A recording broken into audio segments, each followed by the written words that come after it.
guys, welcome back for episode 127 of the weekly playback. I finally bought a new ring light to which my phone goes in the little camera holder, because for the longest time the previous ring light was broken, but now with winter coming and the days getting shorter, I finally invested in a new ring light. It's still a cheap one, so it's not like super nice, but it seems nicer than the last one I had. So we'll see how long this one lasts for. Yeah, so anyway, so that's some new news, I guess, but it's a little bit taller than the previous one, and it can't really go any shorter than this. So hopefully that's not too much of an issue. I'm not going to go through a whole bunch of games because honestly the backlog is so big at this point. So I'm going to try to get through 3 or 4 games today. We'll see how many I get through. So yeah, so anyway, let's just get started. So let's talk about Tea Garden. Tea Garden is a 2024 game for 2 to 4 players, designed by Tomas Holek, and the art is done by Barbara Zizkova, and it's published by LB Games.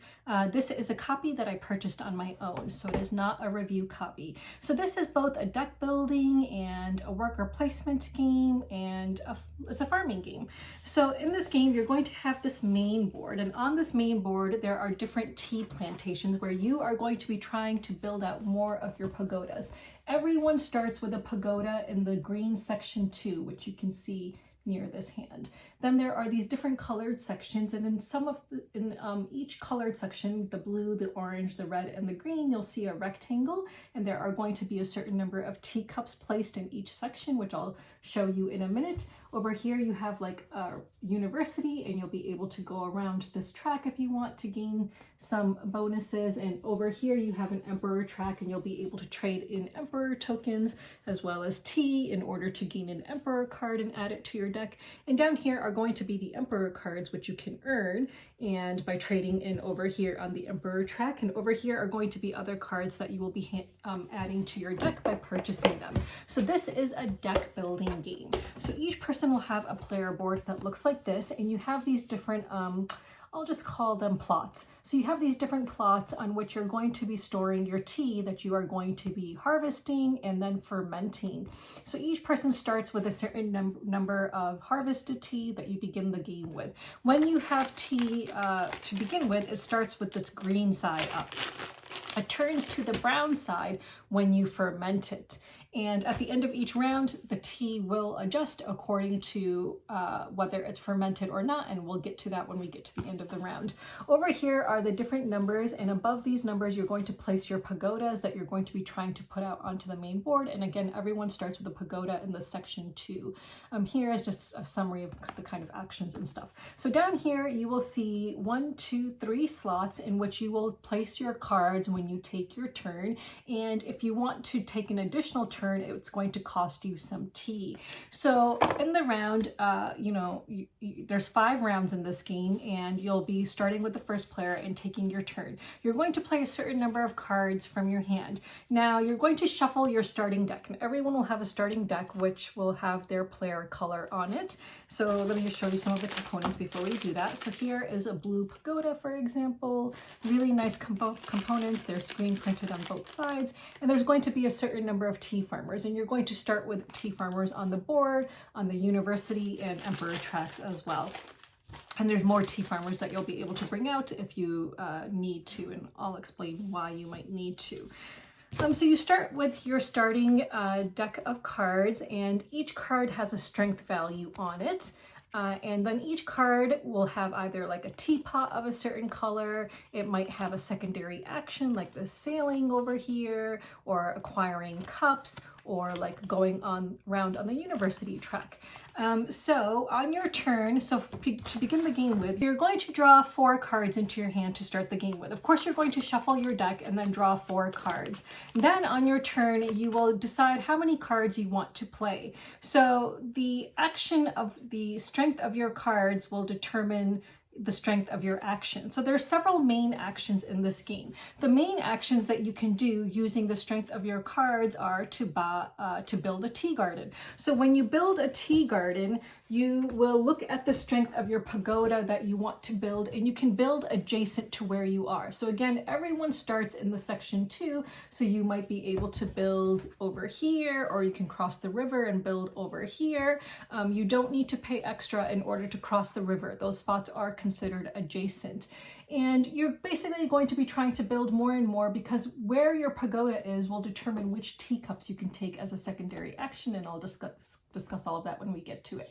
And the farther out you get, your pagodas will, when you place them, will also be worth points if you're the first one or second one to place it. Like, so for example, if you placed a pagoda here, it'd be worth 4 points, and then the second person would place it on the 2-point spot. So you're going to be building pagodas, and again, the pagoda you build is dependent on the action strengths of your cards and the pagoda on your board. So in order to build this pagoda, you would need an action strength of 3 in the cards you play. So for example, early on, you know, maybe it might not be such a good idea because you're only going to start the game with 4 cards in hand, but you might want to spend all 3 of these cards and place it underneath your first action slot, and then you'll have a action strength of 3, so then you can build the level 3 pagoda somewhere on the board. If you want to cross over and go one section farther than you're adjacent to, you will need to spend 2 extra action strength in order to do that.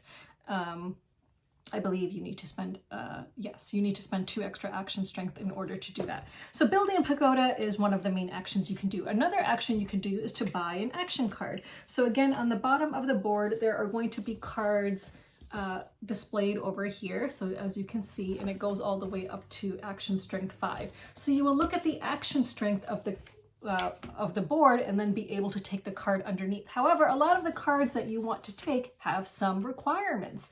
So for example, so these cards are numbered from 1 to 5, and they get harder and harder to acquire as you progress through the game and the higher level cards start coming out. But the actions on them and the benefits on them get better and better as well. So for example, in order to acquire this card, I would need not only the action strength of the space that it was underneath. So let's suppose it was underneath this spot, action strength, oh, actually, let's put it here. Let's suppose it was underneath action strength 1. So I would need an action strength of 1 to take this card.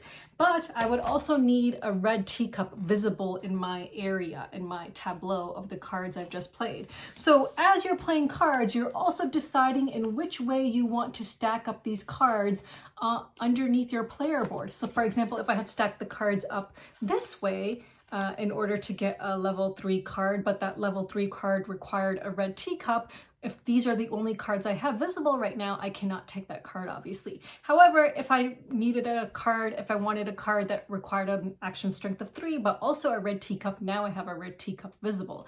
And as the game progresses, as the round progresses, you're going to be looking back at cards that you previously played. So you can always look at the top card of cards previously played in that round to meet the requirements in order to get these cards. Because as the game progresses, you're going to require more and more teacups. So for example, in order to get this level 3 card, you would need the action strength of the slot it's underneath, as well as 2 blue teacups and 1 wild color teacup, which can be either blue, green, or red.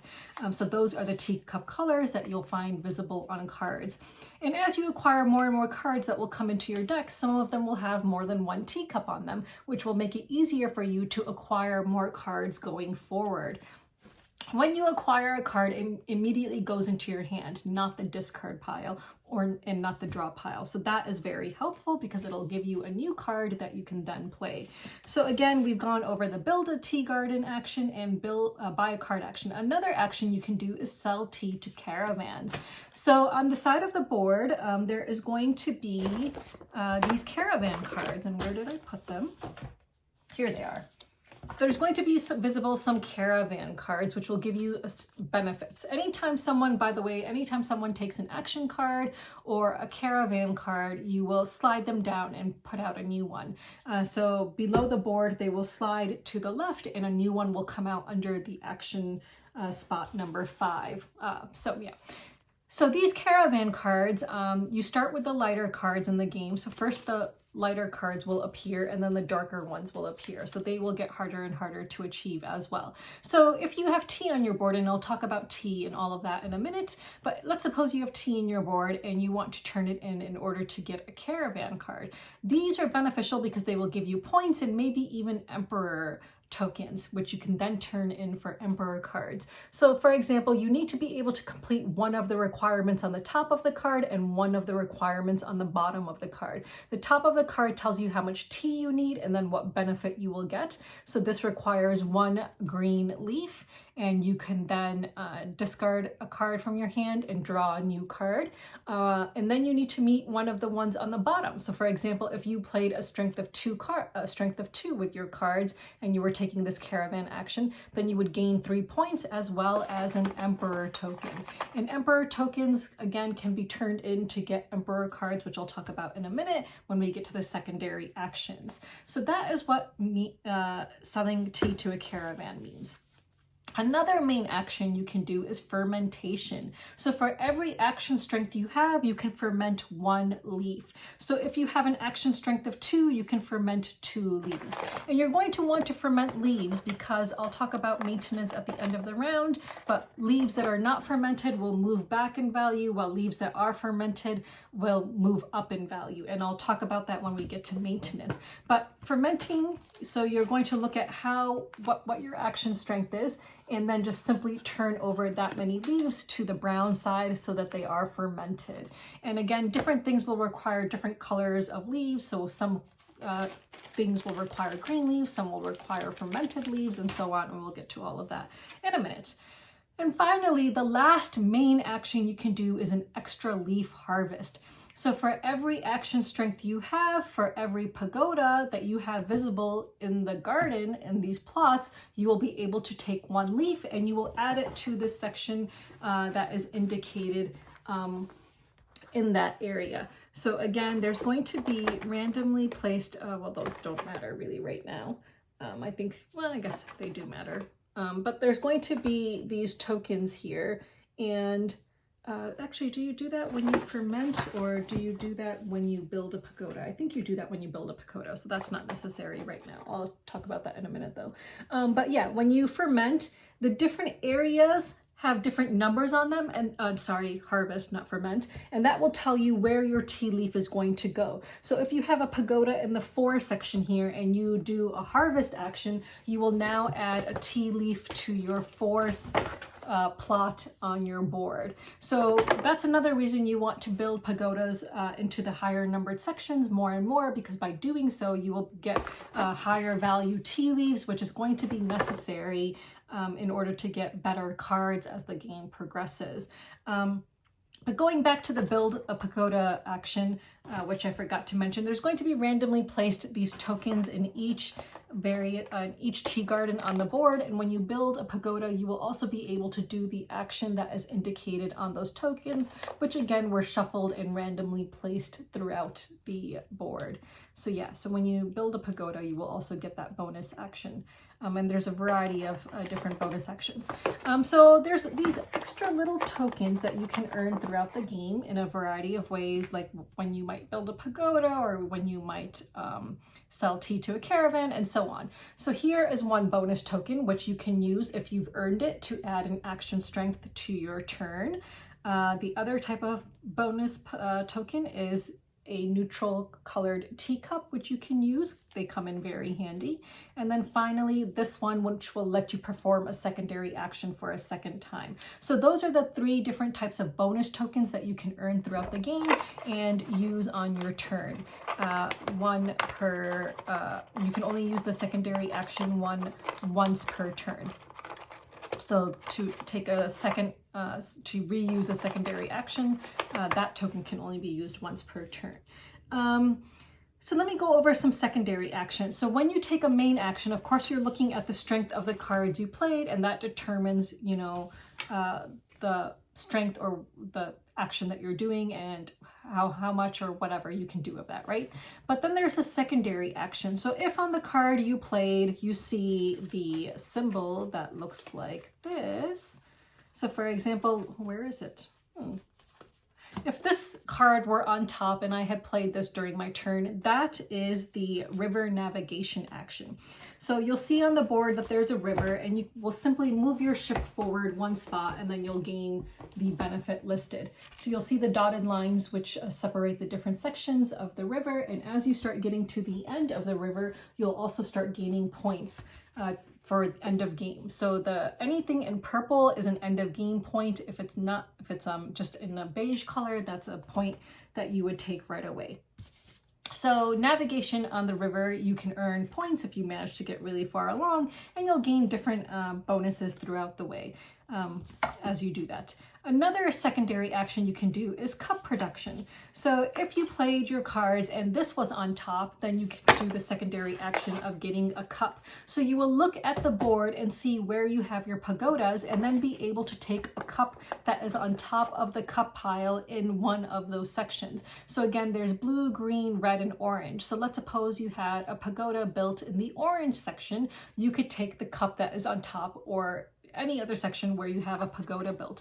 What you're trying to do is you're trying to form connections between the cups you have, and anytime you have formed a connection, that will be worth more points at the end of the game. So you are, trying to collect cups at an opportune time. Like I got really screwed over from collecting a cup that I really wanted because someone else took it first.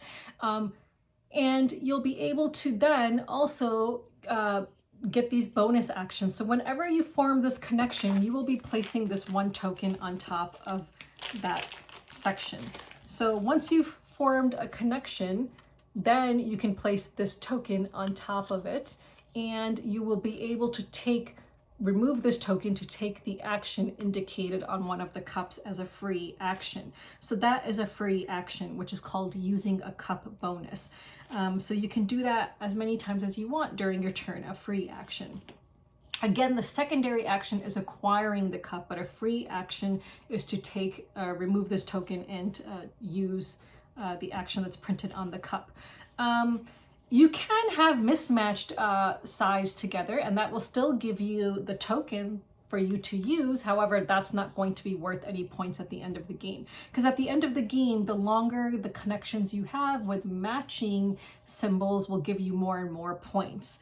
So that's another reason you might want to collect cups. Another secondary action you can do is tea studies. So if you have this university symbol, you can move your emperor around the university track in order to gain a bonus. And as you progress, you'll start to gain more and more points as indicated by the purple marker. So in each section, there's like quadrants to this university. When you advance, you get to decide which of the two bonuses you want. So in the first advancement, you would get either 3 new leaves in the second section of your board, or you can ferment 2 leaves. The second movement you take, you can do either this or this, and so on. Once you reach the end, your tea farmer will go to the center, and he will be worth 10 points at the end of the game, and you can bring out a new tea farmer. So that is another secondary action you can do. So again, the secondary actions you can do are river navigation, cup production, and tea studies. The free actions, one we already discussed, was use a cup bonus. Another free action you can do is to advance on the emperor track. So if you have emperor tokens to turn in as well as tea, then you can advance your tea farmer on this track in order to hopefully gain some kind of a bonus, which might be an emperor card. It's not necessarily always an emperor card, so it's every other advancement that you can gain an emperor card, and if you reach the very top, you will also gain 10 points. These emperor cards are cards which you will immediately add to your hand and give you end of game scoring points. So each emperor card has an end of game point thing on it. Some of them are just straight up 12 points like this one, but this one says for each of these scrolls you have left over at the end of the game that you didn't use will be worth 4 points. And these emperor cards are of course really great because they give you these really great secondary actions that you can use. Or I don't know if there's any teacups on here, but that looks like most of them are secondary actions of some kind. And finally, so that was a free action you can do, is to advance on the emperor track by turning in your emperor tokens and leaves and so on to maybe gain a card or some other benefit. And we already talked about one of the free actions you can do, which is to use your token, which would allow you to do a secondary action for the second time. So you can do that once per turn. And the last free action you can do is to use a scroll. So again, at any point during your turn, you can use one of these to get another teacup you need in order to maybe acquire a card, or you can use one of these in order to add to your action strength. So basically that is the game, and you're playing it over 5 rounds. So in each round you can take up to 4 turns depending on your cards. So the first 3 turns are free. You're going to play the cards from your hand and of course strategically decide what's on top, because what's on top will determine the secondary action you can take or the teacups that are visible in order for you to purchase a new card. If you want to take a 4th turn in the round, you need to turn in 2 green leaves and 1 brown leaf.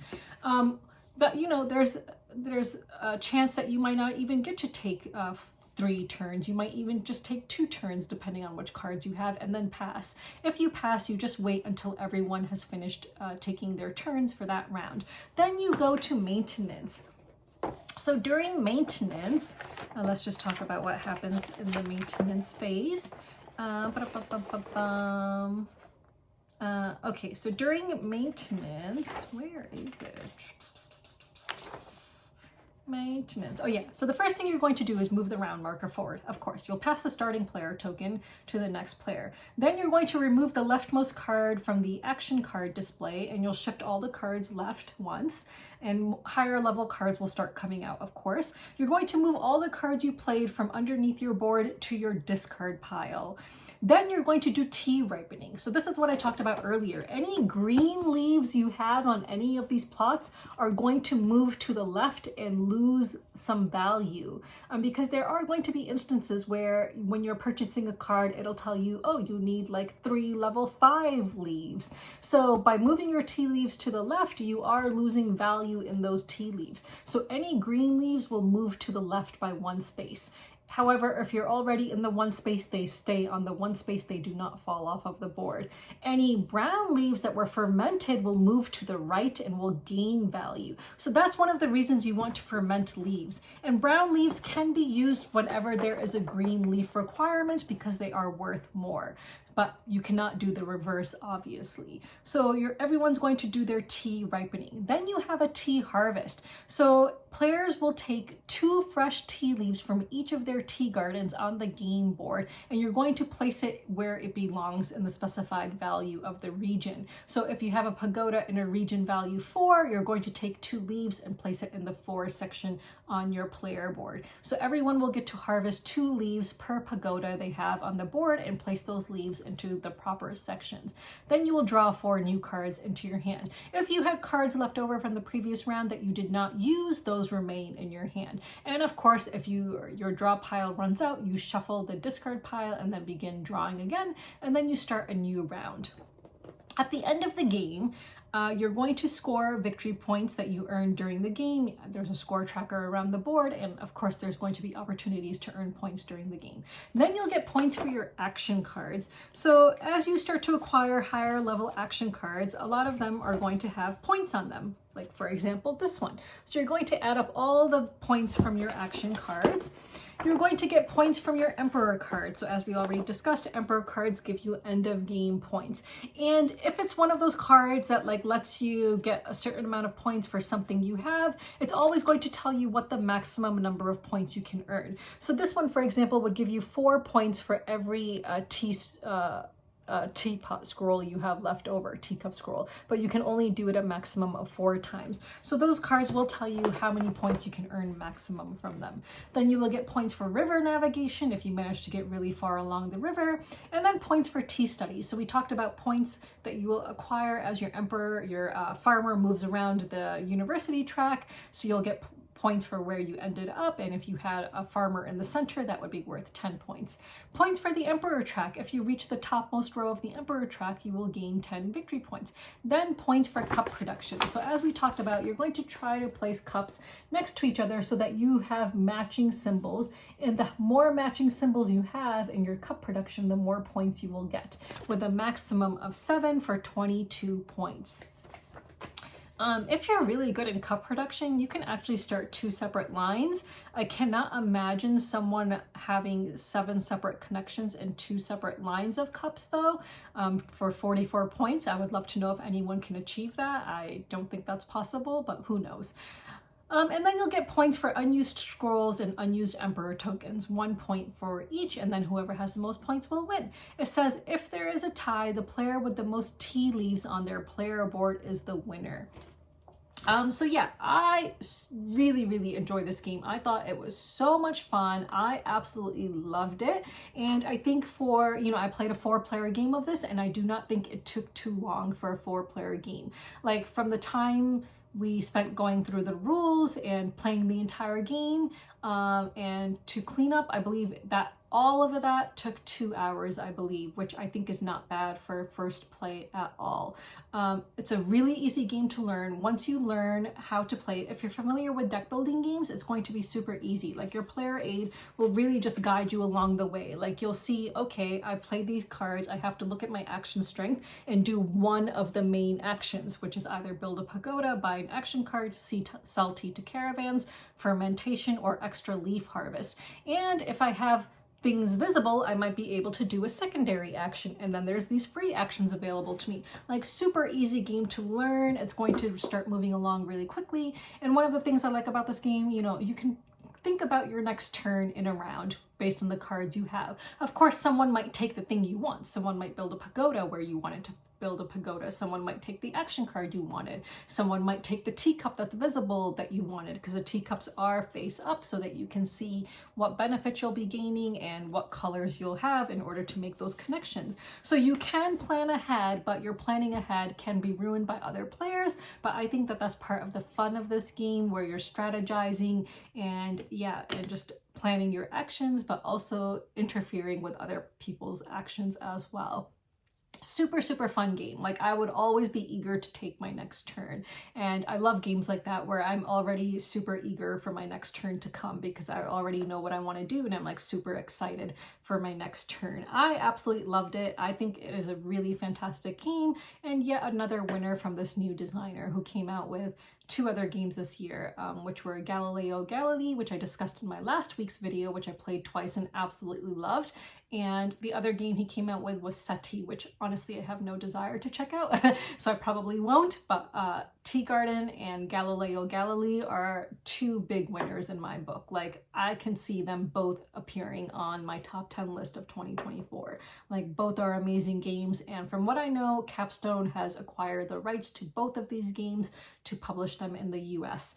So if you really want these games, just stay on the lookout early next year, because I think that they will be available in the US early next year. I was fortunate enough to be able to purchase copies of these games at Spiel Essen. But yeah, highly recommend this game. If you like deck building games and like just, action selection games and worker placement and all of that, there's just enough going on in this game to keep it very interesting, but it's still easy to learn, and I absolutely really love that. So yeah, highly recommend Tea Garden. So yeah, so that was Tea Garden. So let's move on. Let's talk about Nyakuza. This is it's originally a 2014 game, because this is a rethemed edition of an older Rainer Knizia game, but this edition is a 2024 game for 2 to 4 players, designed by Rainer Knizia and published by CMON. And I'm not sure who does the art for this, because there's a couple artists listed on BGG, and I don't know who did the art for this new edition, and I don't see it on the board game box, which is a shame. I think that they should list artist names on the board game box. But yeah, so this is for 2 to 4 players, and this is in like a auction bidding and area control game, and kind of a racing game, because the first player to build their fish stalls will win this game. This is a review copy from CMON Games that showed up very unexpectedly. Did not even know I was going to be receiving it, so it was a very pleasant surprise. So each person is going to have a cat gang. And on the back side of your screen, you will see the different requirements you will need to meet in order to build fish stalls. And I'll talk about all of that when we get to it. So there's going to be this big board, and on this board you're going to see different resource spaces. The resource spaces are basically the different kinds of sea life creatures that you will see, which will be like the crabs, squids, octopus, tuna fish, and salmon. And I think it's salmon, I can't remember. And you're also going to see some, is it weeds? I don't know what those things are called. What are they called? Driftwood. There's also driftwood. So driftwood also counts as a resource. The beige spots that you see are shore spots. And then there's going to be dark blue areas, which are sea spots that you can also place in, and we'll talk about in a minute. So each player is going to have a certain number of boats, which are like these plastic pieces. And in a 4-player game, which is what I played, each player begins the game with 5 stalls, which you need to place out. And once you've placed your 5th stall, then you need to place the grand stall in order to win this game. And there's 1 grand stall. So whoever places this will win the game. So you have 5 stalls, and each player starts out, I believe, with, in a 4-player game, 11 money, if I remember correctly. Let's just see. 12 money, sorry. So each player will start out with 12 money in a 4-player game. In a 3-player game, each person will have 6 stalls and 16 money. And in a 2-player game, each person will have 10 stalls that they need to place and 24 money. So how the game works is the beginning player, in the first round, you're going to draw an additional number of these tiles, but in a 4-player game, you're going to draw out, I believe, 3 tiles, or is it 4? Let's see, place resources. In a 4-player game, you draw out 4 tiles, but in the first round, you're going to draw out 8 tiles because it's necessary. So in the first round, you'll draw out 8 tiles and you'll place them onto their matching number spaces on the board. So the tile itself will tell you where it goes. Then in player order, well, not player order, and you're just all going to simultaneously bid. So you're going to take a certain number of coins from behind your screen, which are kept behind your screen, and place them into your fist. And then simultaneously, everyone will reveal how much they bid. The person who bid the highest will place 3 boats of their own color in front of their screen. The player who bid the second highest will return, and they will place all the money that they bid into the wharf on the main board. So if you were the highest bidder, you will place 3 boats that round, but all your money that you used to bid will go into the wharf over here. The second highest bidder will get to keep their money, and they'll place 2 boats from their personal supply in front of their screen. All other players that bid at least 1 money will return their money to behind their screen, and they will get to place 1 boat in front of their screen. Anyone who bid no money will retrieve all of the kobans from the wharf and place them behind their screen. They do not get to place any boats this turn. If more than 1 player bid 0 kobans, the pool of kobans in the wharf is split evenly among them. Any remaining kobans remain in the wharf in case of a tie.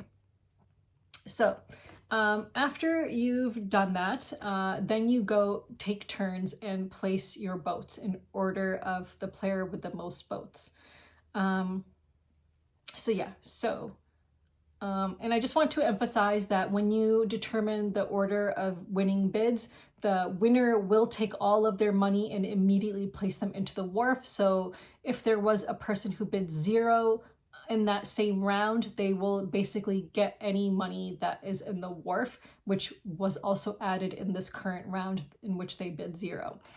So starting with the player with the most boats, they're going to take turns placing their boats into onto the board. So when placing boats in the bay, the following rules must apply. You have to place a boat on any unoccupied resource tile on a resource space. So it has to be a tile. You cannot just simply place a boat on a resource tile on the board in which the tile hasn't already been placed, or on an unoccupied shore or sea space adjacent to their own boats.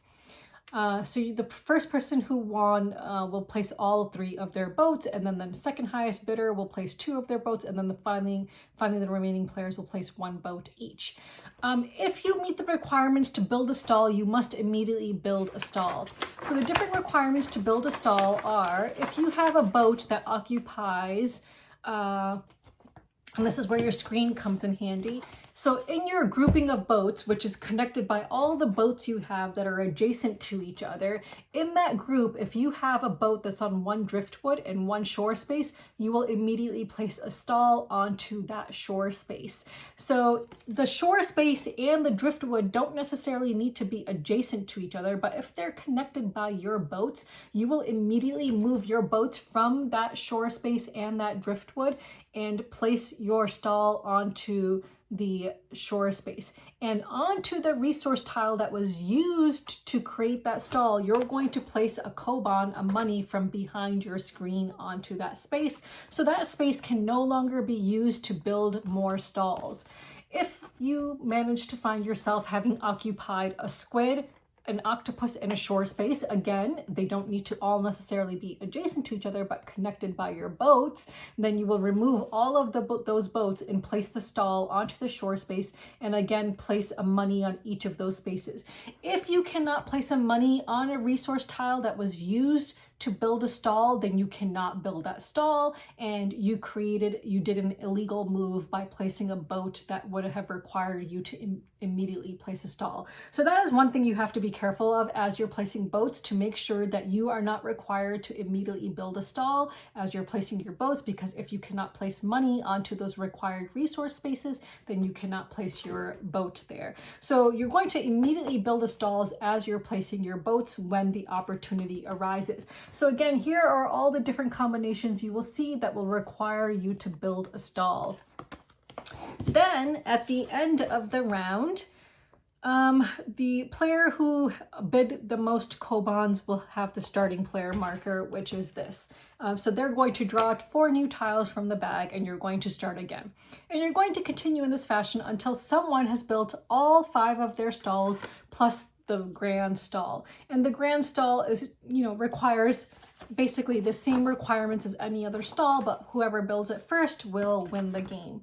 And that is essentially the game. So it's basically just a bidding auction game, and kind of like an area control game, because you are going to end up basically trying to take control of certain areas that will give you the resources you need in order to build the stalls, and you'll be trying to block out certain players from placing their boats in certain spaces in order to prevent them from building stalls. So yeah, it's kind of like a racing resource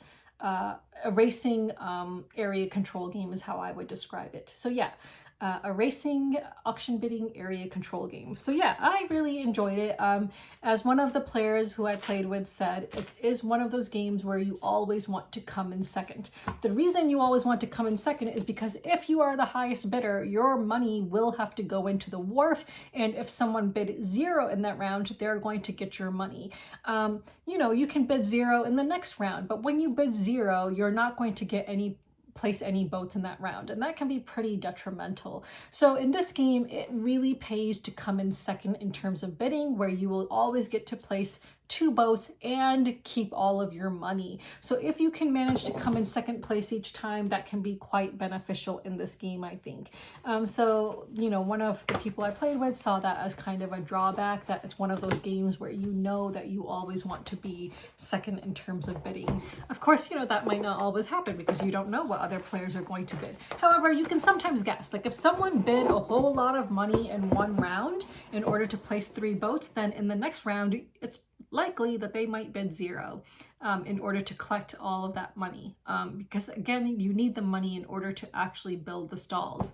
And once the money is on the board on the resource spaces used to build stalls, that money stays there for the duration of the game.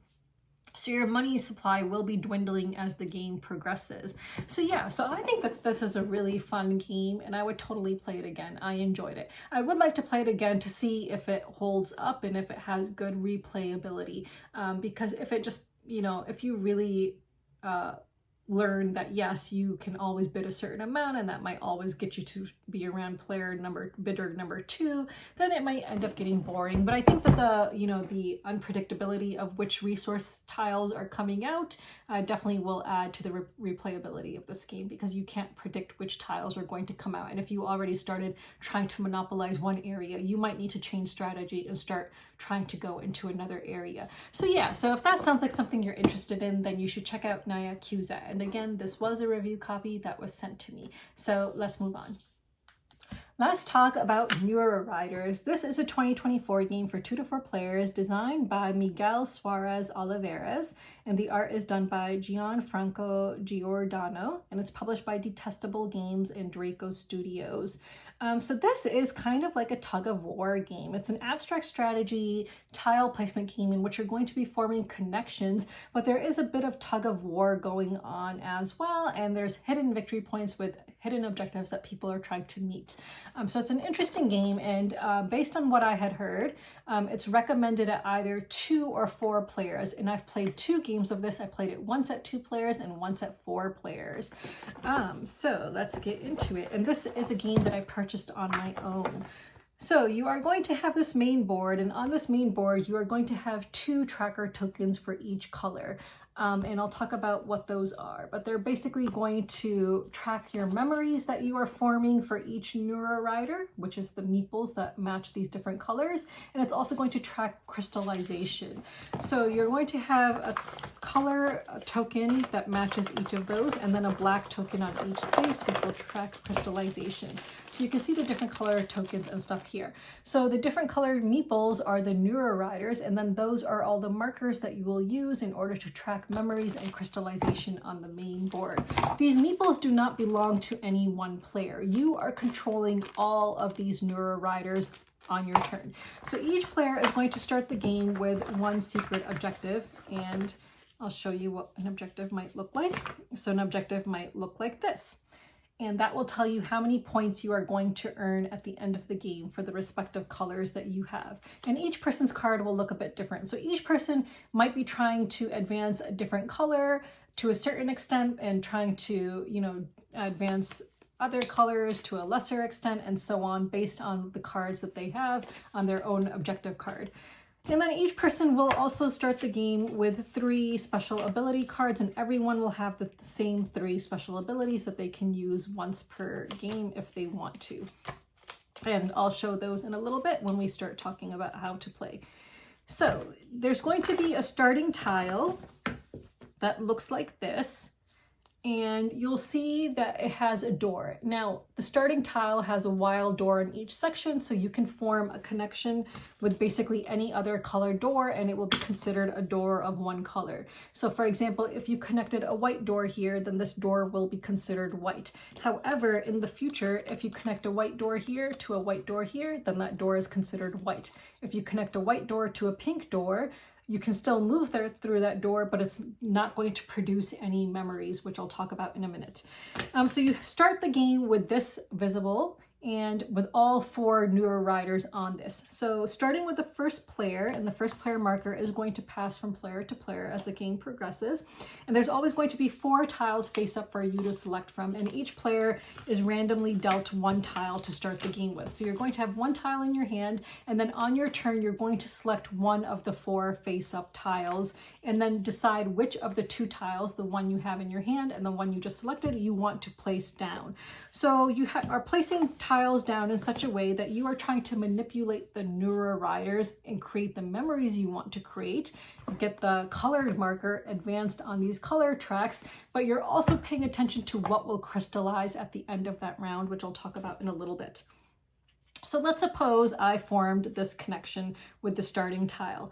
And as you know, all the Neuroriders were on this starting tile. So now I have a pink door. However, this tile says that the pink Neurorider and the orange Neurorider must come in here. So the pink Neurorider is going to go through this pink door because this is a wild, so they're both pink. So the pink Neurorider is going to go through this pink door and end up in this spot. Because the pink Neurorider moved through a pink door and landed on this spot, you're going to move the pink marker up 2 spaces on the pink track. The orange one, however, will only move up the pink track 1, because you're always going to look at the door. You're not looking at the Neurorider that moved, you're looking at the door color. And if the Neurorider matched the door, then that track will go up further 1 space.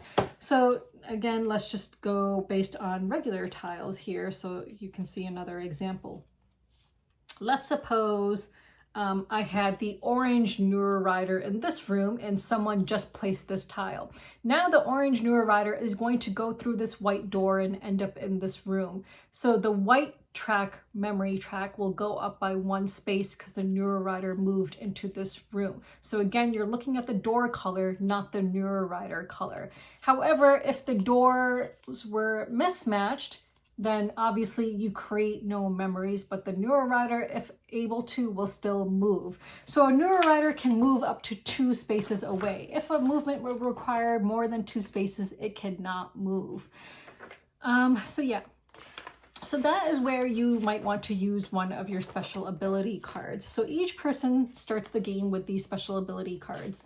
So A will allow you to move a Neurorider 1 additional space, and you can ignore doors and all of that when using this card, I believe. And cards must be used before you place down a tile. So this allows you to move a Neurorider to an adjacent room. An adjacent room, not an additional space. This doesn't generate any memories. No connected doors are needed for this movement. The B card will allow you to rotate a previously placed room by 180 degrees. And then finally, the C card will allow you to move a room to a new location. You must be able to connect at least one of its doors to a door on another room. Any Neuroriders on the room relocate with it. You cannot leave a room completely disconnected from others, even if it is already crystallized. And we'll talk about crystallization in a minute. So if you use one of those cards, you discard it. These are one-time use only cards, and if you did not use these cards, each of these cards will be worth 1 point at the end of the game. So again, if you moved a Neurorider through a set of connecting doors, matching doors, then you advance the memory marker. So it says move the activated Neuroriders and check if any of them pass through connected doors of the same color. If so, increase the memory section on the memory board that matches the color of the connected doors by 1 each time this happens for each activated Neurorider. If the color of the connected doors matches the Neurorider's color as well, which we discussed, increase the appropriate memory section by 2 instead. Passing through connected doors that don't match in color do not generate any memories. So after everyone has taken their turn and all 4 tiles from the display are gone, and I'm talking about a 4-player game right now, then you're going to crystallize. So you're going to check and see which rooms are connected to the starting tile. Any room that is connected to the starting tile is going to turn upside down. Additionally, if you have any black rooms that were connected to a room that turned upside down, that room is also going to turn upside down. So black rooms are special because if they are connected to a room that crystallized, they're also going to immediately crystallize, even if they're not connected to the original starting tile. And the original tile will turn upside down as well. And then the starting player will take this and place it somewhere else to a room next to a room that is not crystallized, of course. Now, the crystallized rooms, if there were any Neuroriders on them, they are going to move to the closest adjacent room that has not been crystallized. And the first player will get to decide in terms of whether if there's a tie and there's 2 rooms that are closest to a Neurorider that was on a crystallized room, the starting player will get to decide which room it moves to. Then you're going to move the crystallization marker. So for every Neurorider that had to move to a new room, you are going to move up the crystallization marker on that track 1 space. The crystallization marker is a black marker. So now you're going to move up the black marker for any Neurorider that had to be moved after crystallization 1 space. So yeah, so let's just see. I just want to double check and make sure that it's just 1 space. Yes, you must increase the appropriate crystallization on the memory board. To do so, place a crystallization on blah, blah, blah, blah, blah. Okay. Yeah, so you have to rescue the Neuroriders. So yes, to do so, place a crystallization counter on the memory board section that matches the color of each rescued Neurorider. For each crystallized room that a Neurorider moved through, increase the crystallization of their memory's color by 1. So if they had to move through multiple rooms in order to get to the nearest room, you're going to move it multiple times. Now, the crystallization marker will determine how many points you get at the end of the game for that color. So for example, let's suppose the green marker was on 5 and the crystallization marker was on 1. The green is worth 4 points at the end of the game. And again, that could be negative points. So again, different people are trying to manipulate the Neuroriders in different ways depending on their own scoring card. Because everyone's going to have a card that will give them 2 points, 2 times the number of points here for one color, 1 times the number of points for another color, and then a negative for another color. So everyone's trying to manipulate the Neuroriders and the doors in a way that will benefit them. And then you start a new round. You'll reveal 4 new tiles and start again. There's several ways in which this game can end. One of the ways in which this game can end, and you don't want this to happen necessarily for your top color on your objective card, is if any memory marker reaches the 20 space on this board, that memory marker will immediately jump back to the 10 space then, to the 10 space. So for example, let's suppose green got all the way to the 20 space, the memory marker, it's going to immediately jump back to 10, and then the game will immediately end. All the other players will get to adjust one of the memory markers except the green one by 1 in either direction. So you won't even get to place any more rooms. So that is one of the ways in which the game can end. Another way a game can end is if it's not possible to form a new lineup of 4 rooms, or all the rooms on the board have become crystallized. So those are the 3 end game conditions. Then you're going to go to scoring. So that's when you reveal your hidden agenda and you lose or gain points as shown on the card, and then you'll gain 1 victory point for each action card you didn't play, and then whoever has the most points will win. So yeah, so it's a really interesting abstract strategy game, tile placement game, in which you're strategically trying to place down tiles to get the door colors to match up that you want, but at the same time, because of that one rule, for that one game end rule, if a certain memory marker reaches a 20 spot, it immediately jumps back to 10. My guess is that you probably don't want your top scoring objective to reach the 20 spot, because you will probably want it somewhere between 15 and 20 so that you can get the maximum number of points. That's my guess. I did not achieve that, unfortunately. So in a 2-player game, I won with 19 points and my opponent had 6.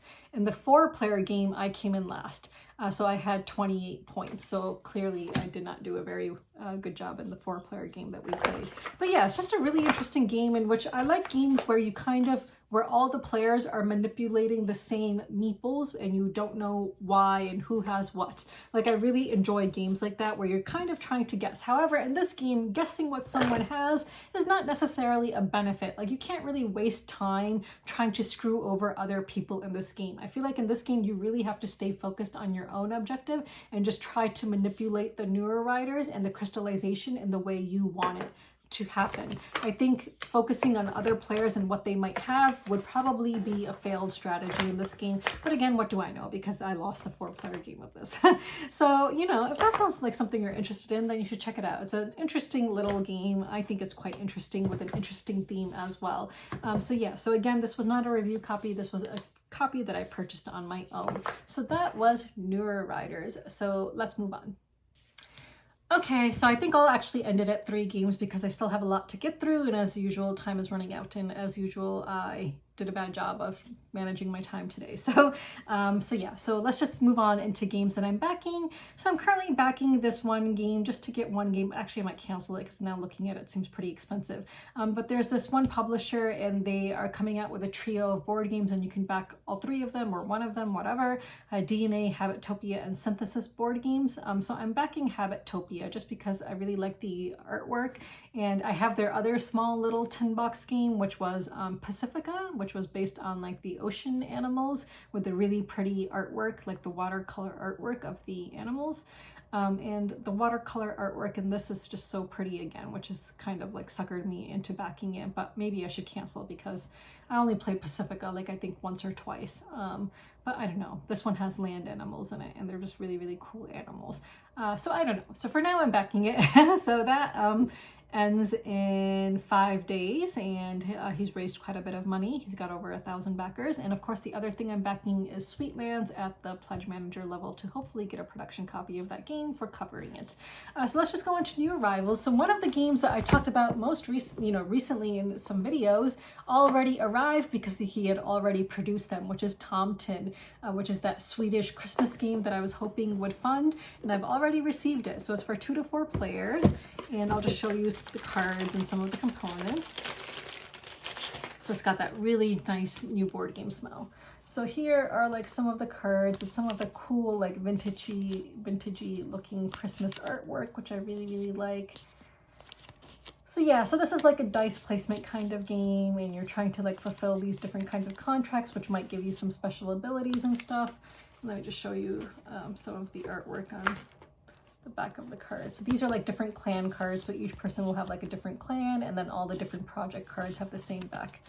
So yeah, so this arrived, so I'm actually really excited to play this, and such fast delivery. I mean, I think it's really cool that he already had them printed so that we could get them really quickly. So it comes with a bunch of dice, because again, this is like a dice placement game, I believe, like you're rolling dice and then trying to fulfill different contracts and add them to your tableau. So yeah, so that arrived, and that is Tomten. And I received, much later than everyone else, my production copy of Mythic Mischief Vol II, which I'm super excited about. So I'll just briefly show you some of the different factions, but it doesn't look much different from the pre-production copy that I had, so I'm not going to spend too much time showing you guys this. But again, here are some of the new faction boards, which are of course dual layered, so you can store all of the cubes in the appropriate slots.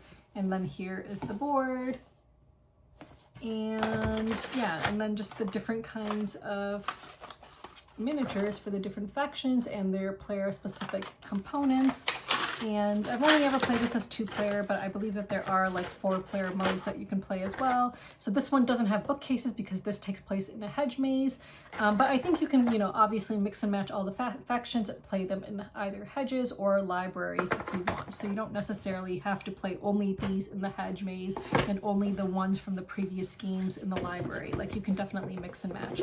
But one of the coolest things that came with this, which I'm really excited about, that I got as well, is the yearbook. So it's the Mythic Manor Class of 2024 yearbook, and as someone who doesn't have like a gaming partner that I live with, this comes with different puzzles. So it has like, I think 2 puzzles per faction, and it'll tell you where you'll place your factions and where you'll place the enemies. And then it says that in one move, you should be able to eliminate all your enemies. So these different puzzles were designed by different players of this game in the Ivy Studios Discord community, from what I understand.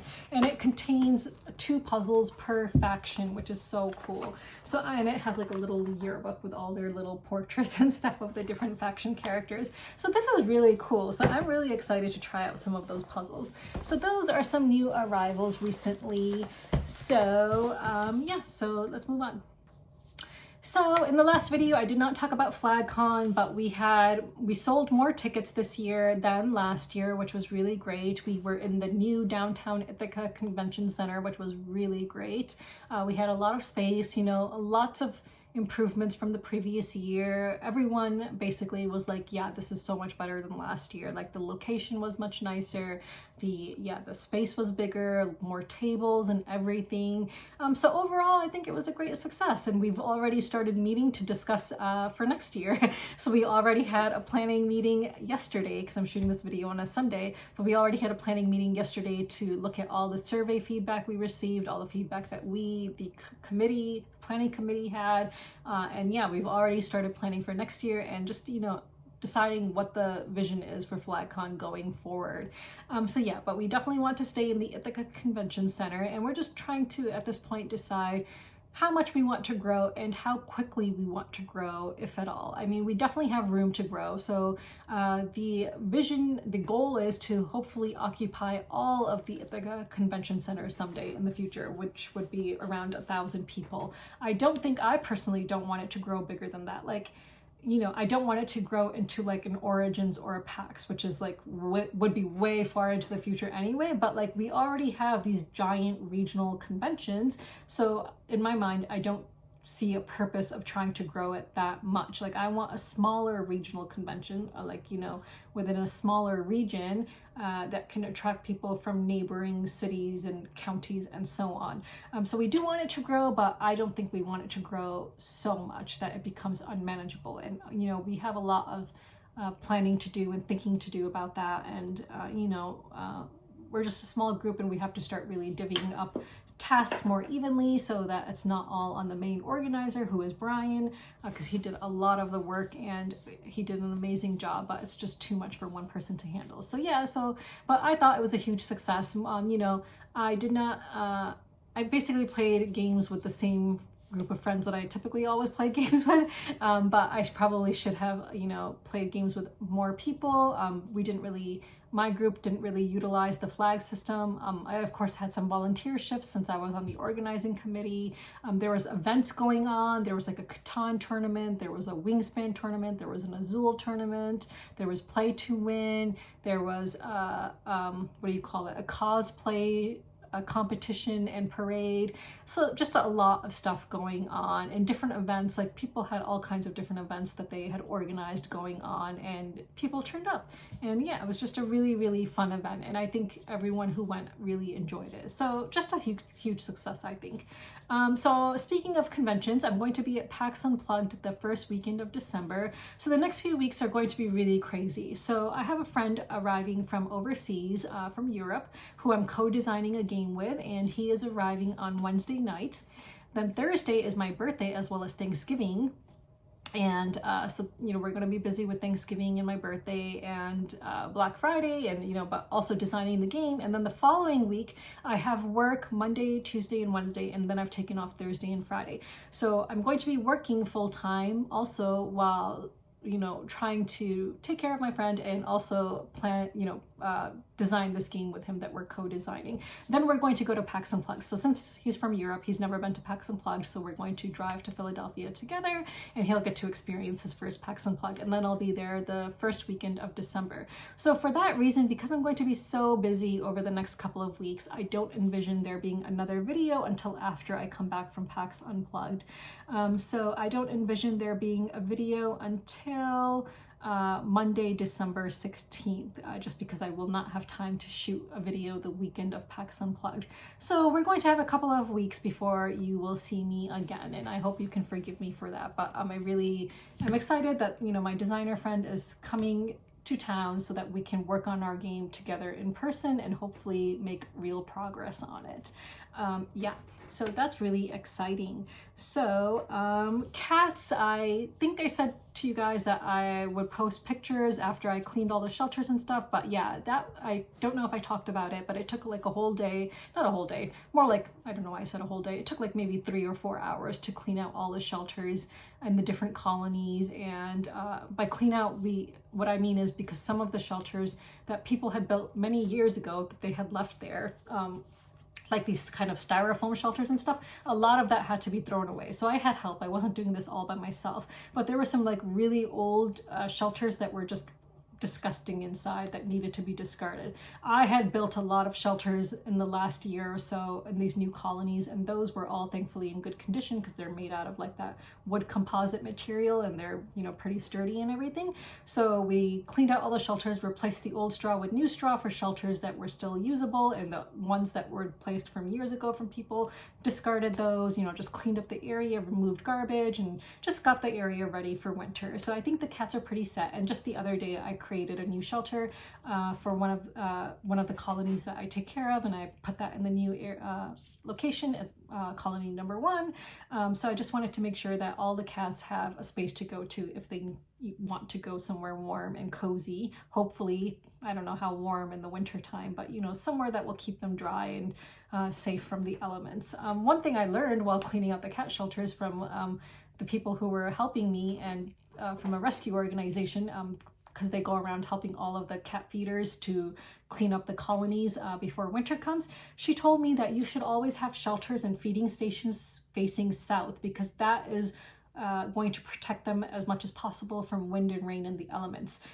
So that's, going to keep them drier and cleaner and stuff. And I didn't know that. I didn't know that things should be facing south. So that is something that I learned, which was very helpful. So we definitely reoriented shelters that we needed to reorient. So very grateful to the rescue organization that I work with that was able to come and help me clean up all these shelters and do all of this work. Yeah. So I think that is the cat update. So I think I've given all the updates I have to give. So let's just move on to book clubs.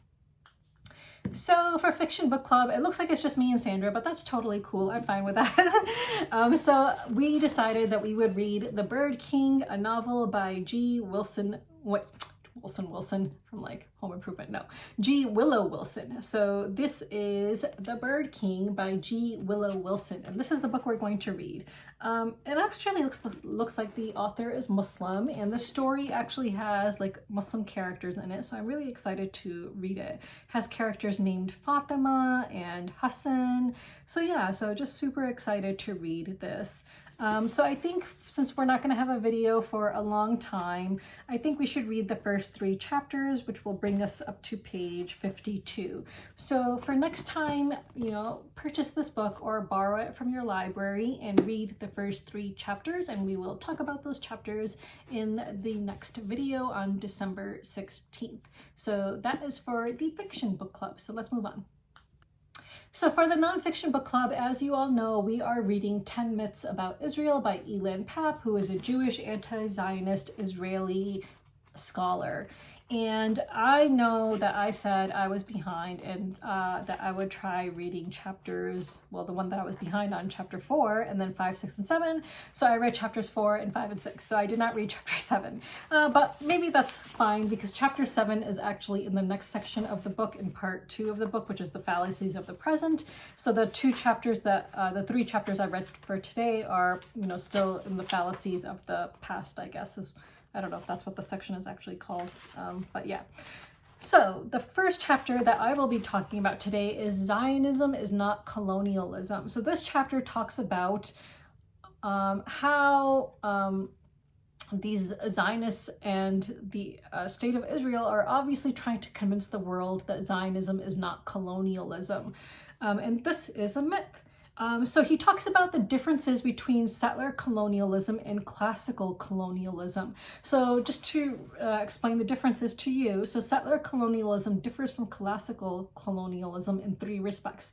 The first is that settler colonies rely only initially and temporarily on the empire for their survival. In fact, in many cases, as in Palestine and South Africa, the settlers do not belong to the same nation as the imperial power that initially supports them. So that is the first way in which they differ. The second is settler colonialism is motivated by a desire to take over land in a foreign country, while classical colonialism covets the natural resources in its new geographical possession. So that is the second difference. And again, Israel, we can see, is settler colonialism. And then it says the third difference is, unlike conventional colonial projects conducted in the service of an empire or mother country, settler colonialists were refugees of a kind seeking not just a home but a homeland. The problem was that the new homelands were already inhabited by other people. In response, settler communities argued that the new land was theirs by divine or moral right, which is exactly what we see the Zionists doing, claiming that it is their divine and moral right. Divine because God says that they're the chosen people and God promised them this land, but we already discussed in the last video that not all Jews actually believe that. And moral because of what happened during the Holocaust. So they claim a moral right to Israel, claiming that this is their reparations for what they went through in the Holocaust, and that they have a right to their own homeland and to be safe in that homeland. So it says the accepted method for overcoming such obstacles is, so basically it says, they claim this moral and divine right, but then they have these people who have been living there for thousands of years. And the accepted method of overcoming this obstacle was the genocide of the indigenous locals, which is exactly what we see happening today. And the rest of this chapter basically goes into the whole history about Zionism, explaining how it is exactly settler colonialism.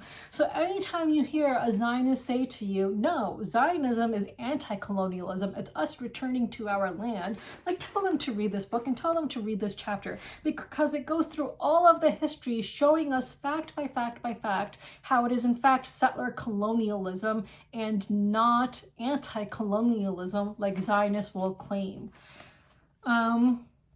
So I highlighted so much in this chapter, and obviously I can't read all of it because it would take me forever to read all of it. So I'll just try to go over some key points. So one of the things he said was, if one asserts that Palestine was a land without people waiting for the people without a land, then the Palestinians are robbed of any argument for protecting themselves. All their efforts to hold onto their land become baseless, violent acts against the rightful owners. As such, it is difficult to separate the discussion of Zionism as colonialism from the question of the Palestinians as a colonized native people.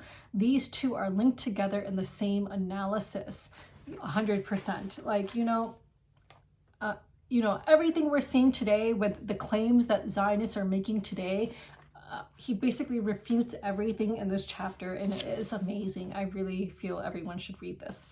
So, he basically breaks down all the myths and talks about, all the early people of all the early Zionist founders and, what they believed and what they said, and the colonization that they were engaged in. And then it says, just like we saw in the 100 Years' War on Palestine, like, it was kind of like the Palestinians were like frogs boiling in a water pot. They didn't realize what was happening to them. It was like a very slow realization for them that they were being colonized. And he mentions that in this book as well. He says the slow realization among the Palestinian political, social, and cultural elite that Zionism was a colonialist project strengthened the common national identity in opposition to the settlers. So it was slow for them to realize, but they did start strengthening their own Palestinian identity once they realized what was happening to them. But as we've already seen in this book, earlier in this book, as well as the previous book we read, the Palestinians did have an identity. They had a culture. They had, a whole infrastructure. They had all these things that make a community, a country, and their identity an identity. So to say that the Palestinians, did not belong to this land and they were, basically visitors to this land, completely false.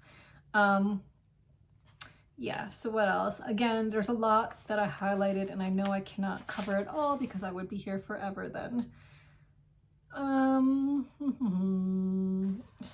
Just more history about Zionist colonialism and what that looked like and how it happened. So I won't go into all of it because we discussed a lot of it in the previous book we read, but this is like a more condensed version. So again, much more palatable. So if you didn't read the last book with us and you want to learn about Zionism and its history, highly recommend this because he really condenses everything from 100 Years' War on Palestine into a much more readable format. And the 100 Years' War on Palestine obviously has such much greater detail about all of the stuff that he talks about in here. So if you read this, maybe we should have read this first and then the 100 Years' War in Palestine, which would have given us much more detail. But this is really good as well. One thing I thought that was really interesting, he talked about the Mufti of the Palestinians and how he later came to be associated with Nazism. And this author talks about how it is not relevant, in fact. And he says, the Muftis, so he says, the fact that he believes that the religion should be recruited in the struggle against a colonialist movement that coveted his homeland and threatened his people's existence is not relevant. He says, nor was the Mufti's commitment to violence or that of other leaders such as Al-Qasim. So it says, nor was that unique in the history of anti-colonialist struggles. The liberation movements in South America and Southeast Asia were not pacifist organizations, and they put their faith in the armed struggle as much as in the political process. So, he does talk about how this Mufti made some errors and, went to Germany and kind of like treated the enemy of his enemy as his friend. And he even talks about how in the Holocaust Museum, this Mufti has the second longest entry after Hitler. But this author, who is a Jewish scholar, talks about how that's not deserved, actually, because of what he was trying to achieve and, and all of that. So he talks about, as he says, as with earlier settler colonial movements, the answer to these problems, which we already talked about, the problems of indigenous people being there, was the twin logic of annihilation and dehumanization. So the settlers' only way of expanding their hold on the land beyond the 7% that they had was to remove the natives from their homeland. Zionism is thus a settler colonial project, and one that has not yet been completed. The state of Israel is still colonizing. At the time this book was written, in 2017, I believe, building new colonies in the Galilee, the Negev, and the West Bank for the sake of increasing the number of Jews there, dispossessing Palestinians, and denying the right of the natives to their homeland. Exactly what we see today. And then the next chapter is talking about the myth that the Palestinians voluntarily left their homeland in 1948. That is a myth that we see repeated often by Zionists today, that no, the Palestinians left. Like, they could have stayed, they could have fought, and blah, blah, blah, blah, blah, but they left. No.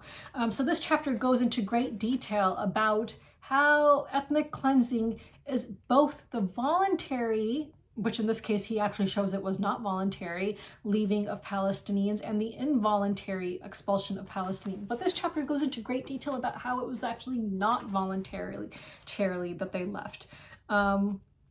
So it says, Zionist leadership and ideologues could not envision a successful implementation of their project without getting rid of the native population, either through agreement or by force. This chapter talks a lot about how, on their face, the Zionists would say, oh yes, we want them to leave voluntarily, like everything is voluntarily, but all their actions represented the opposite. All their actions showed the opposite, that it was not voluntary.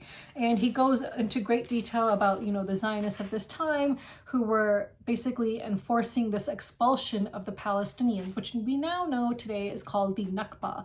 And again, the Nakba is denied by Zionists and settler colonialists for obvious reasons. And so it even says that, this idea that the Palestinians needed to get out, it says, since 1937, the expulsion of the Palestinians has been a part of the Zionist DNA of the modern Jewish state. So it's been a long time coming that they wanted to get these Palestinians out. The earliest Zionists felt that, they could not have a Jewish state while Palestinians were still present in the state. And again, this whole chapter talks about all these public statements that were made, talking about how it's all going to be all voluntary and, all of that. But in fact, it was forced. It was 100% forced. And the Palestinians were forced to leave. So I highlighted so much again in this chapter. But at one point, the Israelis even basically commissioned a researcher to come with the task of concluding that the Palestinians left voluntarily. So they hire an Israeli researcher to back up their claims that the Palestinians left voluntarily. And this researcher by the name of Ronnie Gabai, he reached the conclusion that the expulsions, fear, and intimidation were the major causes of Palestinian exodus. What he did not find was any evidence for a call from the Arab leadership for the Palestinians to leave so as to make way for the invading armies, because that was the Israeli argument, the Zionist argument, that the Arabs told the Palestinians to leave in 1948 so that they could make way for their armies. Again, 100% untrue. And this Israeli researcher found that to be true, found that not to be true. So he stated what the author states, that it was a forced expulsion.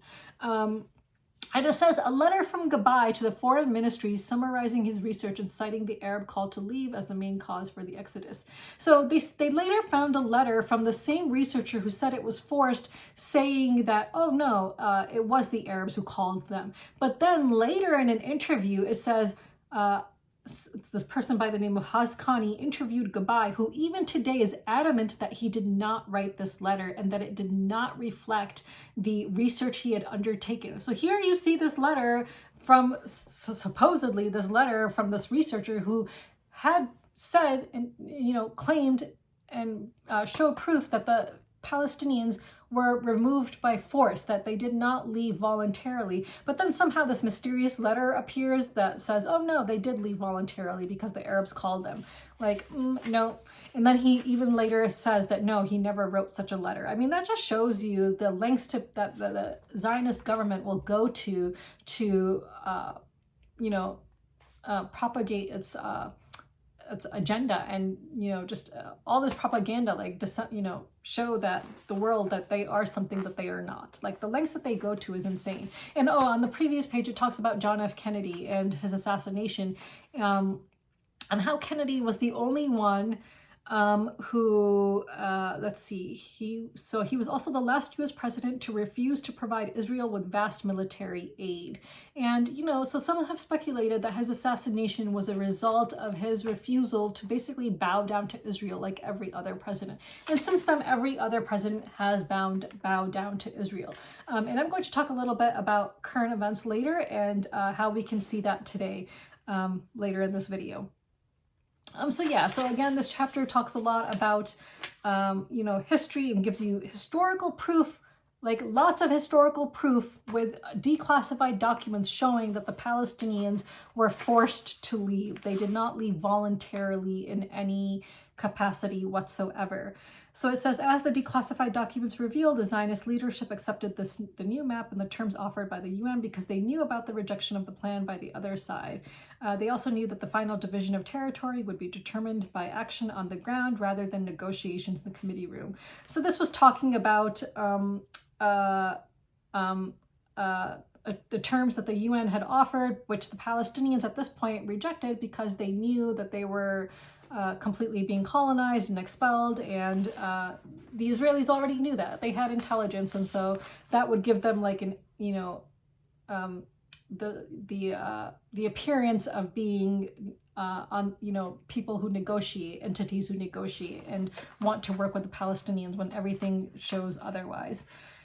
So then it goes into the Plan Dalet, Plan D, which was basically, to turn Palestine into an entirely Jewish state. So he talks about the history behind Plan D and how that worked out and came into play. So anyway, so I'm just going to skip ahead past Plan D, which of course, maybe I'll just mention it. So it says the process began in February 1948 with a few villages and culminated in April with the cleansing of Haifa, Jaffa, Safed, Beisan, Akra, and West Jerusalem. And it says these last stages had already been systematically planned under the master plan, Plan D. And part of this plan was destruction of villages, and he's quoting the plan itself, which was setting fire to, blowing up, and planting mines in the debris, especially those population centers which are difficult to control continuously, and mounting search and control operations according to the following guidelines. Encirclement of the village and conducting a search inside it. In the event of resistance, the armed force must be destroyed and the population must be expelled outside the borders of the state. From the plan itself, you can see how extermination has always been the goal. And so he talks about how all these urban areas and rural areas were just completely, destroyed and then taken over by Israel. And so when he starts talking about the present day, he says, from our present vantage point, there is no escape from defining the Israeli actions in the Palestinian countryside as a war crime. Indeed, it is a crime against humanity. If one ignores this hard fact, one will never understand what lies behind Israel's attitude towards Palestine and the Palestinians as a political system and a society. So it says the crime committed by the leadership of the Zionist movement, which became the government of Israel, was that of ethnic cleansing, which we see 100% today. So it says this is not mere rhetoric, but an indictment with far-reaching political, legal, and moral implications. So it says So ethnic cleansing was defined in the aftermath of the 1990 civil war in the Balkans. Ethnic cleansing is any action by one ethnic group, the Jews, meant to drive out another ethnic group with the same purpose of transforming a mixed ethnic region into a pure one. So here you have the Jews, and this is facilitated by the Zionists, driving out the Palestinians in order to form one pure Jewish state.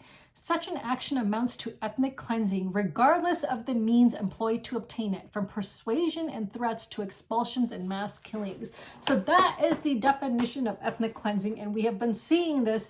We've seen this since the early 1900s to today.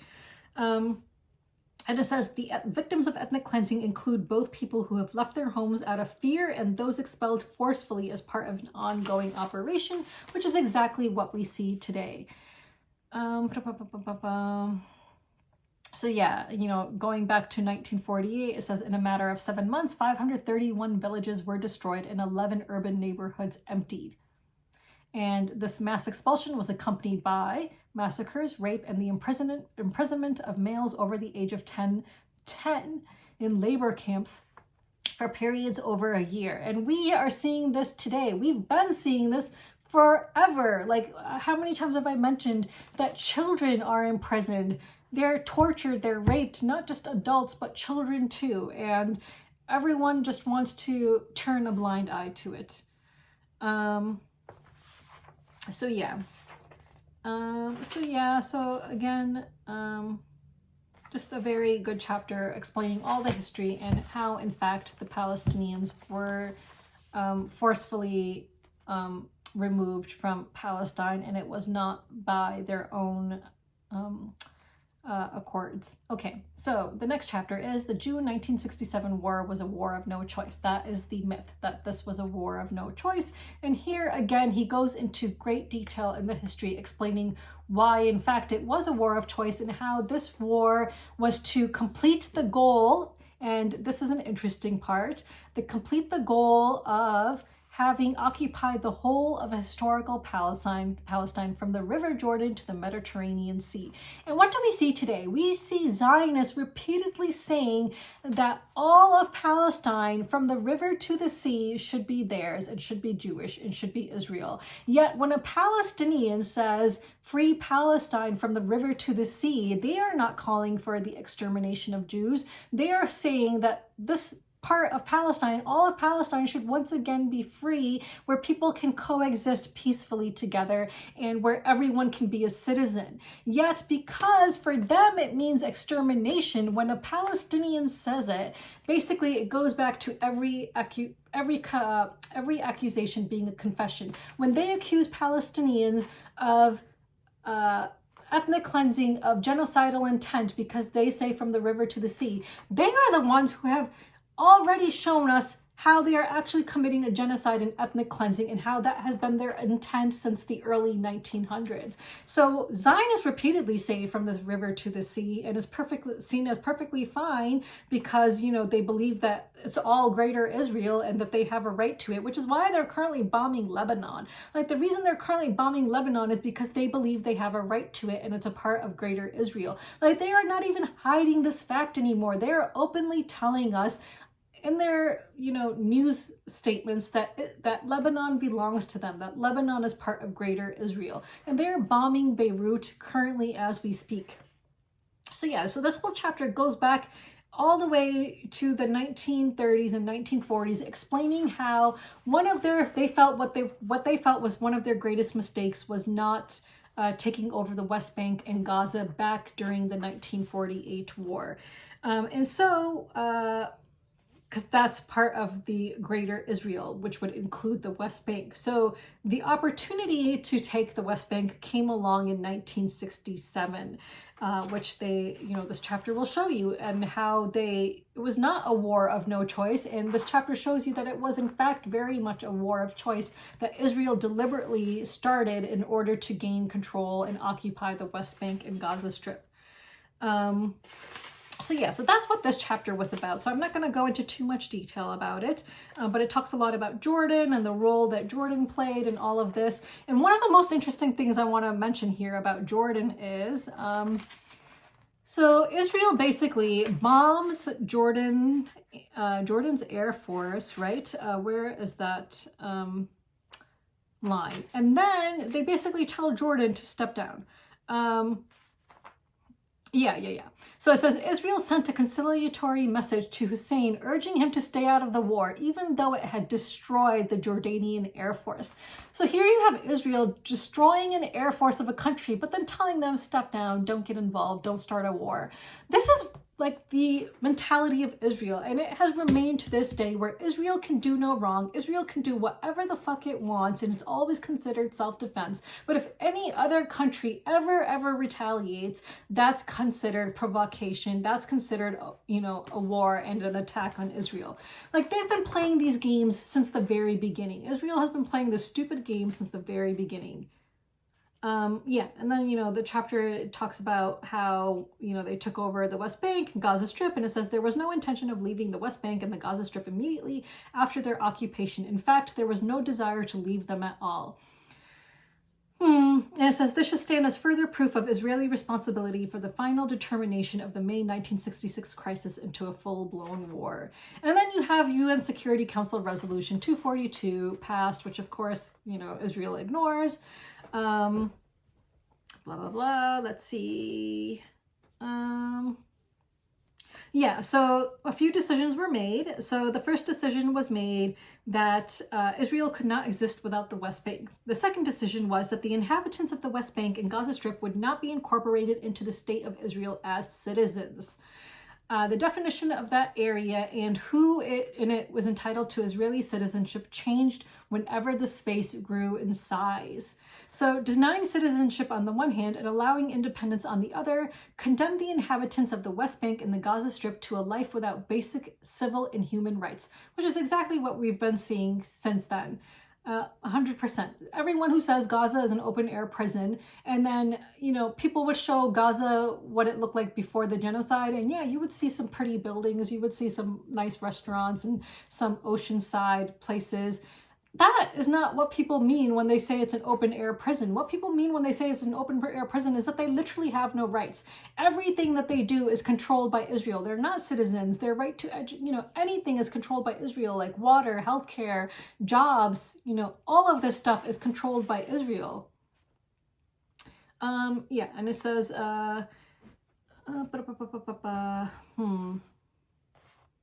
Okay, so in addition to belligerence and short-sightedness that replaced the search for a solution, the various Israeli governments talked a lot about peace but did very little to achieve it. And Noam Chomsky called this a complete farce. Again, 100% what we see today. Like, Israel always talking about how it wants peace, yet Israel is the one who rejects every single peace plan, every single hostage deal that was presented to them, they rejected, yet the Zionist-controlled media would have you believe that it was the Palestinians who rejected it. We've been seeing this. This is their playbook. This is exactly what they've been doing for many, many years.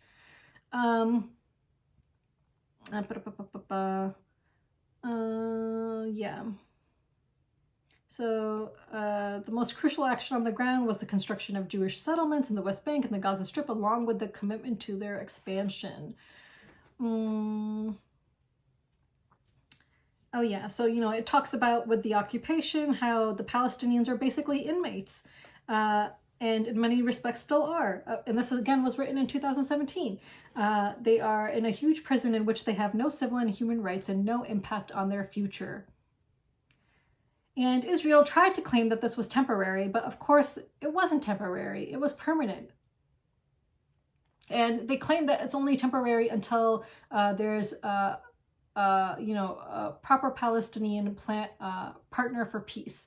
And that's just their way to keep on denying everyone who comes along trying to make any kind of a deal with Israel. No, they don't want peace. They just want to destroy us. They just want to kill us. They just want to genocide us off the planet. When in fact, it's Israel that is genociding the Palestinians, not the other way around. So yeah.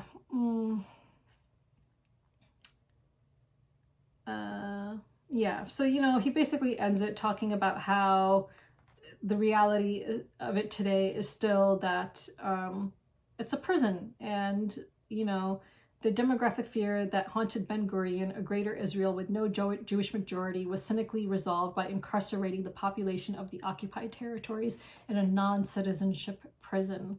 And that's not just a historical description. In many ways, it's still the reality in 2017. And here we are 7 years later, and it's still the reality.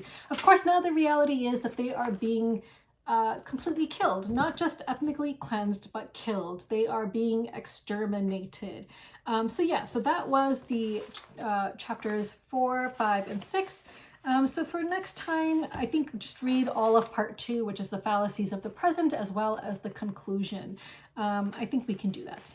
So because again, I won't be back until December 16th. So we're basically just going to finish this book. And in your comments below this week, of course, tell me what you think of these chapters that we just discussed, but also give suggestions for the next book club, which then I can take into account and hopefully announce in the next video and about what we want to read after this book. So again, just finish this book for next time and leave your suggestions for the next nonfiction book in the comments below. And of course, tell me about everything you see in this book that we see happening today. I mean, it's 100% the same. Just point out what stood out to you, because of course I can't go through everything, so please point out what really stood out to you. So yeah, so that was our nonfiction book club for this week, so let's move on. So just briefly, or I'll try to keep it brief, I want to talk about current events and how the board game community remains silent. So what did we see? We saw the International Criminal Court finally issue an arrest warrant for Netanyahu, who I would say is the most evil piece of shit alive right now. And the other dude, Gallant, I believe his name is. So arrest warrants were issued. Netanyahu, of course, what is he going to proclaim? That it's anti-Semitism. However, one of the people who was on the, I guess I'll call it a committee on the judge panel that decided that arrest warrants should be issued for Netanyahu is a survivor of the Holocaust. So here on the one hand, you have a survivor of the Holocaust who recognizes that what Israel is doing today is yet another Holocaust. So an actual person who went through the Holocaust and witnessed the horrors and knows what it's like, saying that yes, Netanyahu needs to be arrested for all the war crimes he's committed, for the ethnic cleansing, for the genocide, the countless war crimes that he has committed. And then on the other hand, you have Netanyahu, who's committing these war crimes, of course saying it's anti-Semitism, because everything is anti-Semitism. Whenever these people just want the world to back off and let them commit all the atrocities they want to commit, all they need to do is say it's anti-Semitism. And those two words, or one word rather, is what is keeping the board game community silent. Like, the board game community is so afraid of being called anti-Semitic that they have remained silent for over a year that this genocide has been committed. For over a year, they have not called out Zionism for what it is, which is the Nazism of today. Zionism is the Nazism of today. And if you read this book, you will see that 100% that Zionism is a settler colonial project, and they are no fucking different than the Nazis of today for everything that they support. Zionists have supported the killing of countless Palestinians, which includes, the vast majority of the young population of Palestinians. Like, countless babies and children have been killed. Pregnant women in general are killed more than men because they want to stop the population from growing. You see young boys, just everyone is being killed and exterminated so that the Palestinian population cannot grow again. We've seen entire families wiped out, entire lineages wiped out in Palestine. The things that the Zionists stand for, it's just everything that is bad. Zionism is everything that is bad and wrong with the world today. It's settler colonialism, it's apartheid, it's ethnic cleansing, it's genocide, it's rape, it's torture, it's imprisonment of children, people being held without any charge. That's what Zionism represents. And again, I know I talk about 2021 a lot, but I'm again going to talk about 2021, because in 2021, when I called out a publisher for being Zionist, all these people came to attack me and said I was dangerous. And where are those people now? Back then when they were calling me dangerous, they were posting on their Twitter profiles, "Free Palestine," as a way to silence me, because they were saying, look, here's you know, here's this girl, she's super dangerous. She called Helena Kappel a Zionist, which is exactly what Helena Kappel is. She's a fucking Zionist. But no, Helena's not a Zionist, and we care about Palestine. Look at us. We're saying free Palestine. So look at us, the people who are saying free Palestine and still supporting our Zionist publisher. Don't look at the person who's actually, you know, studied the occupation of Palestine at a graduate level, who is a Muslim of Arab descent. Don't look at her, but no, look at us, the non-Arabs, the non-Muslims who have no stake in what happens in Palestine. Look at us as we say free Palestine and support our Zionist publisher friend. So all those people who said free Palestine back in 2021, now what the fuck do you have to say as the ICC has issued an arrest warrant for Netanyahu? Now what the fuck do you have to say about supporting Zionism, which we know 100% is settler colonialism. We know 100% is representative of apartheid, of ethnic cleansing, of genocide. What the fuck do you have to say for yourselves now? You people should be fucking ashamed of yourselves for supporting Zionism back then and for supporting it today. If you support Zionism, you are a supporter of ethnic cleansing and genocide and apartheid, and there are no ifs or buts about it. This ICC warrant should settle the case now. And anyone who claims to, to have any integrity in this industry whatsoever, anyone who claims that they are pro-Palestinian should be fucking boycotting Zionist publishers. That includes Burnt Island Games and Kids Table Board Gaming. So if Our Family Plays Games claims to care about Palestinian lives, they have no fucking excuse, none whatsoever, to support Burnt Island Games and Kids Table Board Gaming. Yet they are still sponsored by Kids Table Board Gaming, and they are still promoting their games openly without any shame whatsoever. Again, if this were about Black lives or even trans lives, this would not be the case. If this were about Black lives, if this were about, Black people being killed en masse right now, like we're talking about 100,000 people killed within the span of a year. If 100,000 people, Black people in America, were killed in the span of a year, do you think it would be acceptable to accept a sponsorship from the Ku Klux Klan, or, a publisher who supports openly the Ku Klux Klan? Would that be acceptable? No. So why is it fucking acceptable to accept sponsorships and promote games from Zionist publishers? These people have no fucking integrity. If you have any integrity whatsoever, you would examine your own implicit biases against Arabs, against Muslims, and recognize that you are supporting the oppressor. You are supporting the oppressor when you support Israel and when you support Zionists. It is not fucking anti-Semitic. Educate yourselves. There is no fucking excuse you have at this point in history to say that, no, I don't know enough. No, it's complicated. Like Rodney Smith, he made that bullshit statement over a year ago now. On November 13th of last year is when he made his bullshit statement excusing himself for not condemning the genocide.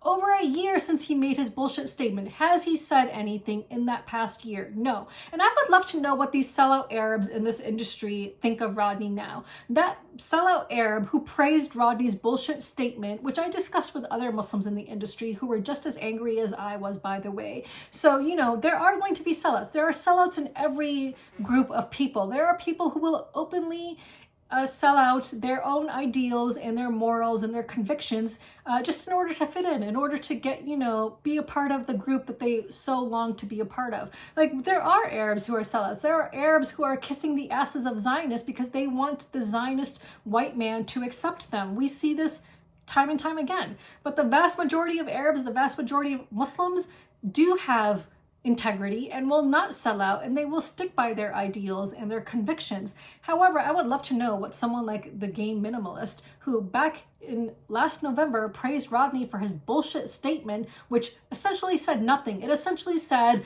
I can't condemn the genocide because it's complicated. That is essentially what Rodney's what's his last name? Is it Rodney Smith? That is essentially what Rodney's statement from last year said. Like, it was just complete bullshit, and it got praised by an Arab in this industry. And it's Arabs in this industry like him that set back and make my job so much harder. Like, people like me who are trying to educate the board game industry about what Zionism is, how it's actually settler colonialism, how Zionism is responsible for ethnic cleansing and genocide. you know, people like game minimalists set me back and, you know, prevent the game community as a whole from really examining themselves. So it's a shame when you have sellouts, you know, in your group that are making your job harder, but that is the case. That exists in every single group, in every single community. It's just like, you know, it's like, for example, I don't know, like it would be like a black person voting for someone who associates with the KKK because he thinks he's going to get something out of it and he's going to be accepted by the white man or something like that. Like, it happens, and, you know, it's unfortunate. But yeah, so the board gaming community, if you still support Zionist publishers and designers, and we know who the fuck they are, we know that Helena Kappel and her husband are Zionists. Like, listen to the 2021 recording again with a fucking open mind and realize that I did nothing wrong and I outed a Zionist in this industry, and that's the problem that you all had. That is a problem you had, that I outed one of your good friends as being a fucking Zionist and you did not want to acknowledge what Zionism is and how it is basically the Nazism of today.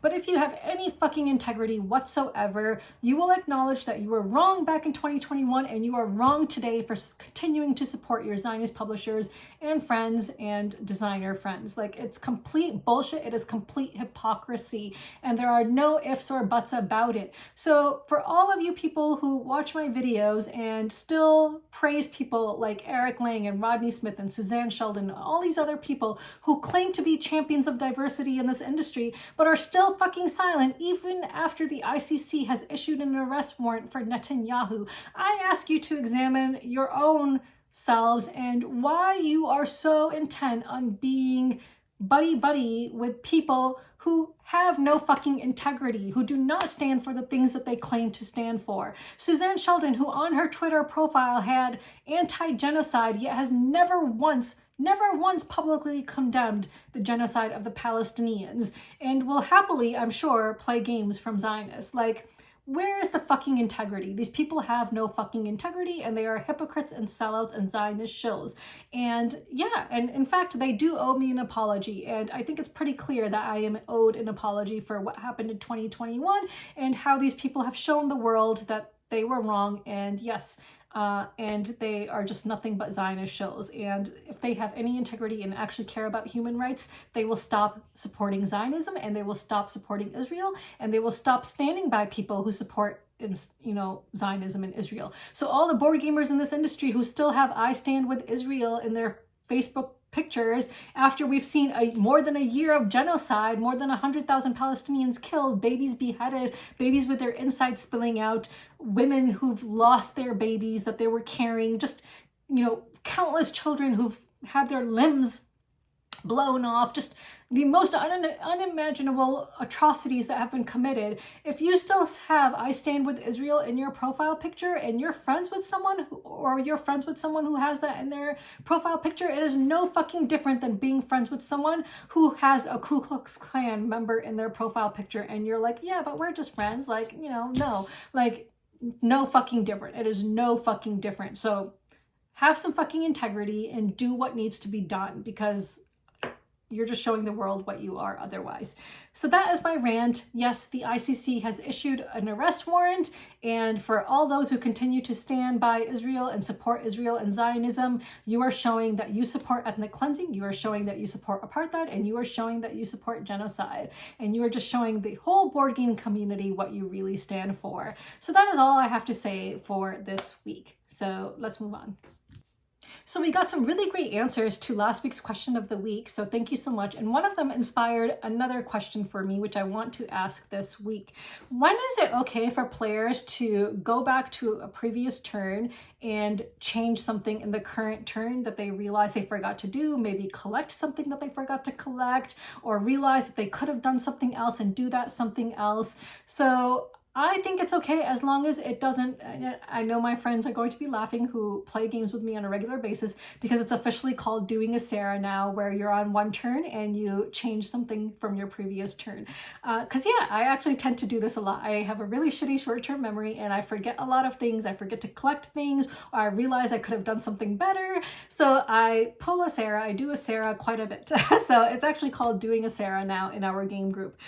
So when do you think it's okay to do that? I think my gaming group is okay with me doing it because as I've shown time and time again, I lose the vast majority of games I play. Like I'm always coming in like dead last place, despite going back and changing my moves for doing something better. So yeah, so I will go back a turn, and I don't think I've ever, it's always just the previous turn. I'll never go back like 2 turns. Like that would be hard, I think.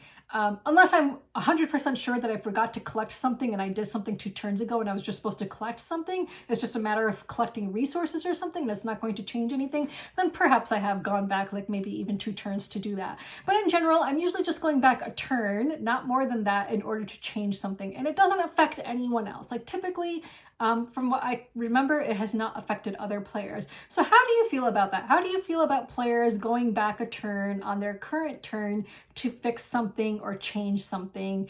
When is it okay to do that? And when is it not okay to do that? Or in your opinion, is it never okay to do that? Again, I think for someone like me who really sucks at board games and loses them a lot, I think it's okay to do. Because again, my friends are usually not upset with it because I still always lose, even when I change things from a previous turn. But again, what I change does not really impact the game. It doesn't really affect what anyone else is doing. So yeah, so let me know your thoughts on that. And again, there will be no new video until December 16th, so which is after PAX Unplugged. So see you guys then. Bye.